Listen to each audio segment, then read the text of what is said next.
This video will be discussing the devastating earthquake that took place in both Turkey and Syria.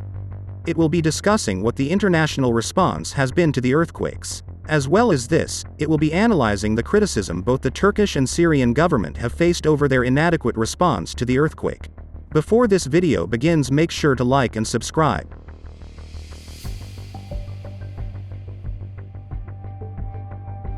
On February 6, 2023, an earthquake took place in both southeastern Turkey and northwest Syria with a deadly magnitude of 7.8. This earthquake destroyed many buildings and damaged many roads. It claimed the lives of over 22,000 people. There are still people trapped under buildings and there are rescue teams on the sites trying to get them out. There are thousands of people who are injured, and many people have become displaced since the earthquakes took place.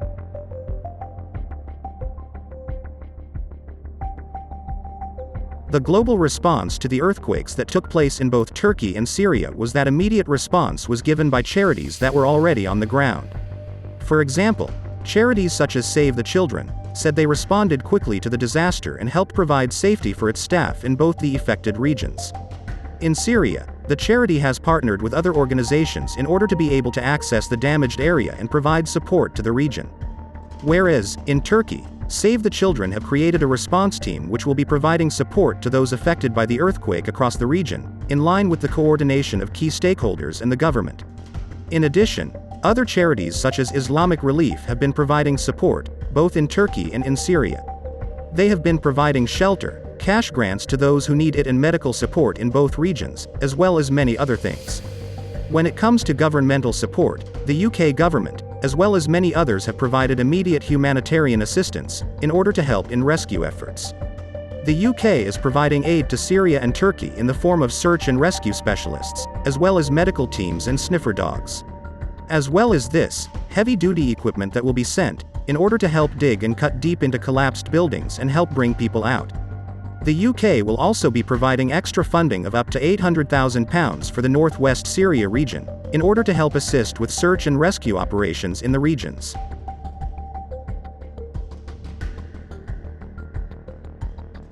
There have been many who have criticized the response efforts led by both the Syrian and Turkish governments, as critics argue they are not enough. For example, the president of Turkey, Mr. Erdogan, faces heavy criticism, as it is argued that the country was ill-prepared when it came to responding to the earthquake crisis. He is also blamed for the slow relief efforts, and has argued that this made the situation worse. As the state did not quickly cooperate or coordinate with local authorities and relief charities and agencies, survivors were complaining that they were left freezing, with no food or shelter after the earthquake. Furthermore, critics in Turkey also argue that national funds that would have been used in relief efforts that were set aside specifically for natural disasters, had instead been spent on building motorways and other highway construction projects.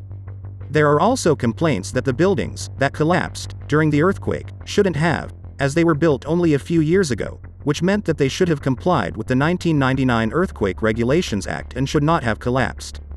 However, President Erdogan has denied these claims, saying they are false, and has provided families financial assistance with a sum of 10,000 liras to those affected by the earthquake.